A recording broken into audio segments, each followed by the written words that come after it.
raw power you have when wearing it is unlike anything you've ever experienced. It made me feel like I was less than human or something. That the negatives far outweigh the positives in terms of just how many crimes are committed because of the exoskeletons.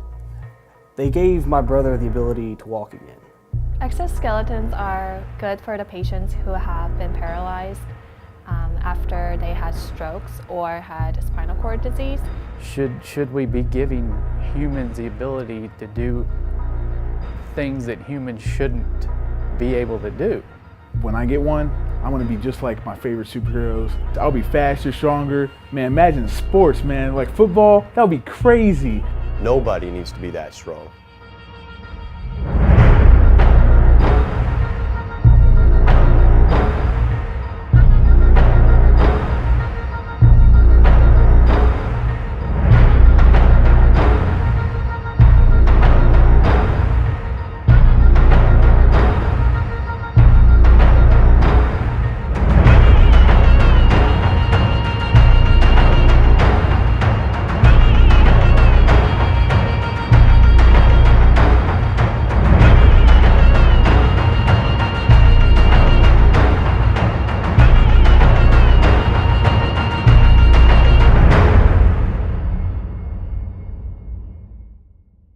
When the skeletons first came about back in 20 years ago, no.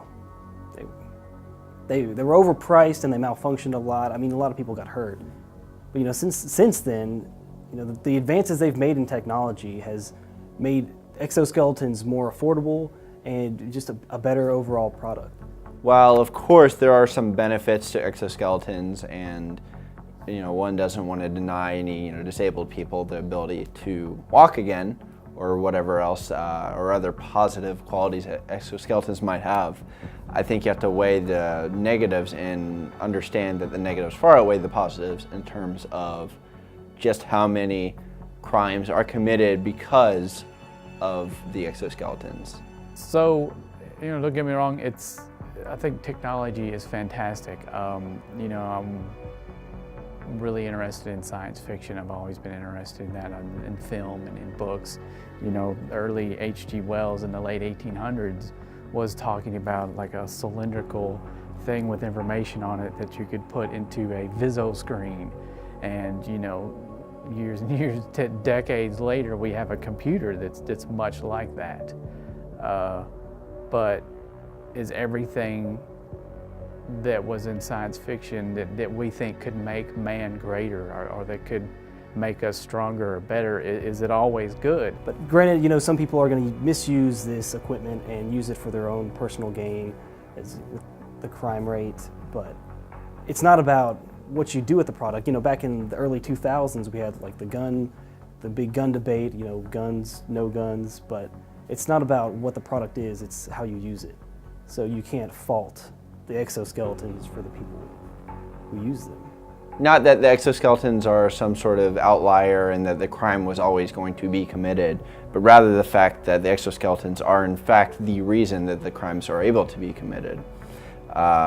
People who have access to exoskeletons are able to commit crimes that they would never have been able to do beforehand. When the exoskeletons were first starting to come out, it looked very promising. It was neat to people who couldn't walk or had severe injuries, or even as military aspects of people who've gone to war with us. They get injured and they could come back, and with an exoskeleton they could be productive members in society. They could feel like that they could do things, and I thought that was fantastic. But where do you draw the line?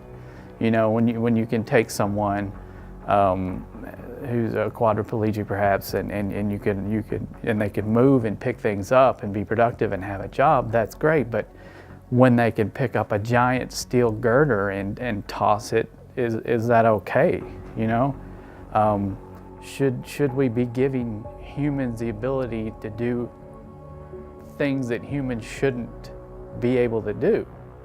You give them the strength to break through walls or to toss a car. I'm not so sure that that's something that I'm comfortable with.